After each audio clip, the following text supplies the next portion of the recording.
నమస్తే, నేను మీ సతీష్. వైఎస్ వివేకానందరెడ్డి హత్య కేసు మరొకసారి తెరపైకి వచ్చింది. మరి ఈ కేసులో ఉన్నటువంటి సాక్ష్యాలను భౌతికంగా చెరిపేసేటువంటి కుట్ర జరుగుతోందా అన్నటువంటి అనుమానాలు కూడా వ్యక్తమవుతా ఉన్నాయి. కారణం జగన్మోహన్ రెడ్డి గారి తమ్ముడు ఈ కేసులో వాంగ్మూలం ఇచ్చినటువంటి ఒక సాక్షి వైఎస్ అభిషేక్ రెడ్డి.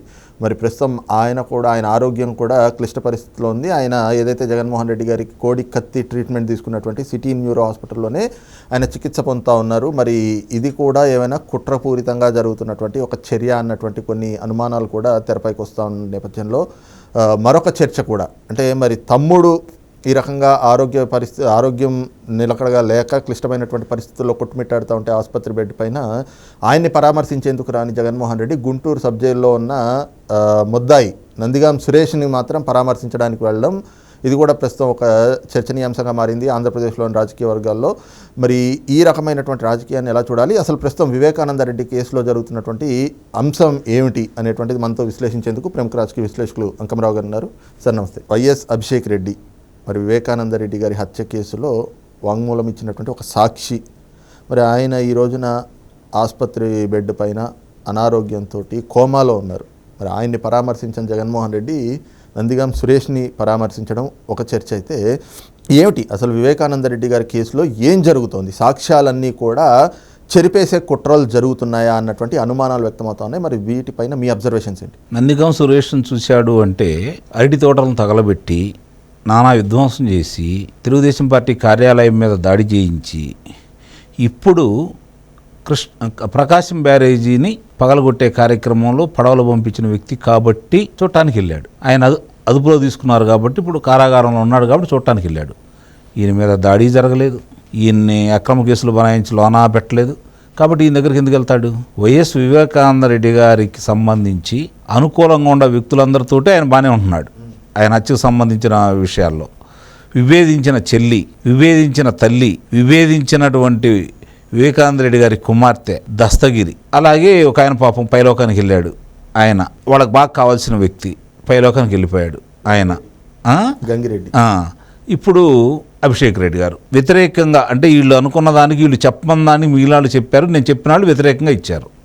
ఆ వ్యతిరేకంగా ఇచ్చిన వాళ్ళు ఈయన కూడా ఒకడు కదా. నేను ఉదయం పూట నాకు కబురు చేస్తే వెళ్ళాను 6 గంటల కొన్ని నిమిషాలకి వెళ్ళినప్పుడు ఒక ఆయన బయట నుంచొని ఫోన్లో మాట్లాడుకుంటా ఉన్నారు. నేను లోనకి వెళ్ళాను. ఆయన ఏ గదిలో అయితే పనుకుంటారో ఆ గది చూశాను.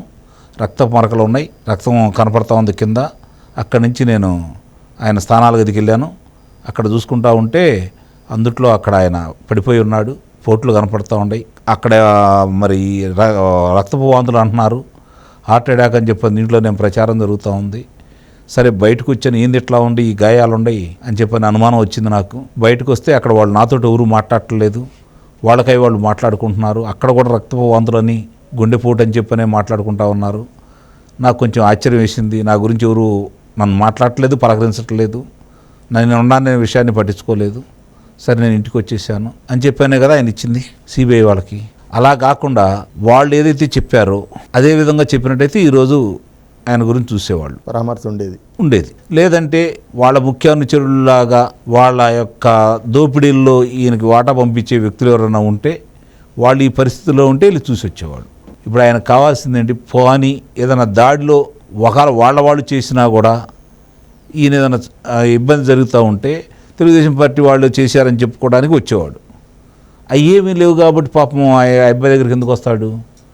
ఆ రోజంటే అవసరం కాబట్టి, ఆ నియోజకవర్గంలో అవినాష్ రెడ్డి బలవంతుడు కాబట్టి, అవినాష్ రెడ్డికి దగ్గర కాబట్టి అభిషేక్ రెడ్డి వీళ్ళ అవసరం ఉంటుంది కాబట్టి ఆ నియోజకవర్గంలో తన రాజకీయ ప్రయోజనాల కోసం పిలిపించుకున్నాడు. అయిపోయింది. ఇప్పుడు అతని ప్రయోజనం లేదు. ప్రభుత్వంలోకి వచ్చారు, వాడు చేయాల్సింది చేశారు. ప్రభుత్వం చేసిన నిర్వాహకం వల్ల ప్రజలు ఈరోజు ఆయన దూరంగా కూర్చోబెట్టేశాడు.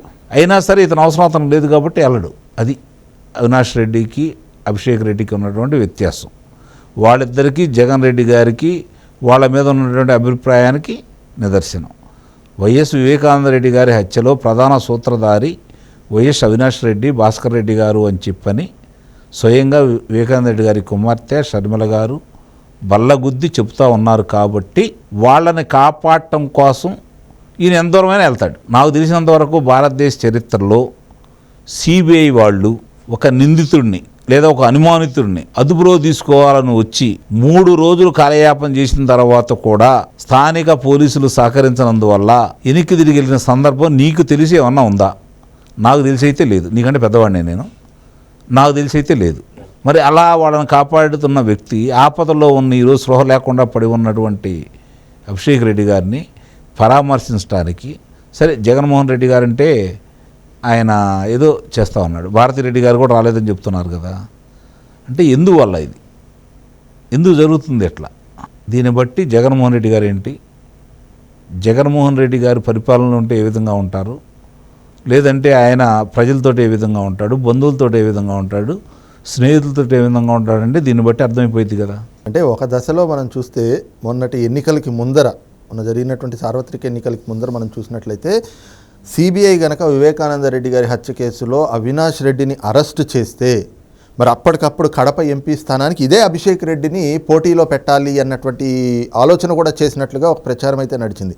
మరి ఆ స్థాయిలో ఒక టికెట్ ఇచ్చి అక్కడ ఒక అభ్యర్థిగా పోటీకి పెట్టాలి అనుకున్నటువంటి తమ్ముడు ఈ రోజున చావు బ్రతుకుల మధ్య కోమాలో ఉండి ఆసుపత్రిలో చికిత్స పొందుతూ ఉంటే పరామర్శకు కాకపోయినా ఎలా ఉన్నాడు అనేటువంటి కుశల సమాచారమో లేదంటే అక్కడ జరుగుతున్న ట్రీట్మెంట్ గురించి వివరాలు తెలుసుకోవడానికైనా కూడా వెళ్ళాలి కదా.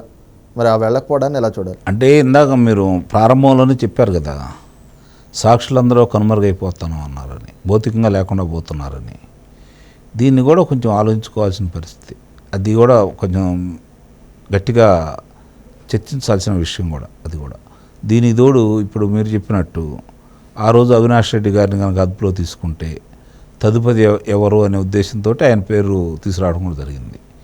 ఇక్కడ నాకు తెలిసినంతవరకు అవినాష్ రెడ్డి గారు పులివెందల్లో జగన్మోహన్ రెడ్డి గారి కంటే బలమైన వ్యక్తి, అంతట్లో ఎలాంటి సందేహం లేదు. జగన్మోహన్ రెడ్డి గారు లేకుండా అవినాష్ రెడ్డి గారికి రాజకీయం చేయగలరు, కానీ అక్కడ అవినాష్ రెడ్డి గారి కుటుంబం లేకుండా జగన్మోహన్ రెడ్డి గారు ప్రస్తుతం పులివెందల్లో రాజకీయం చేయలేరు. కాబట్టి ప్రాధాన్యత అవినాష్ రెడ్డి గారికి ఉంటుంది. ఇప్పుడు ఆయన అంత బలంగా అక్కడ ఉన్నాడు కాబట్టి ఇప్పుడు అభిషేక్ గారి అవసరం అయితే లేదు కదా వాళ్ళకి. అందుట్లో ఇలా వ్యతిరేకంగా కూడా సాక్ష్యం ఇవ్వడం కూడా జరిగింది కదా.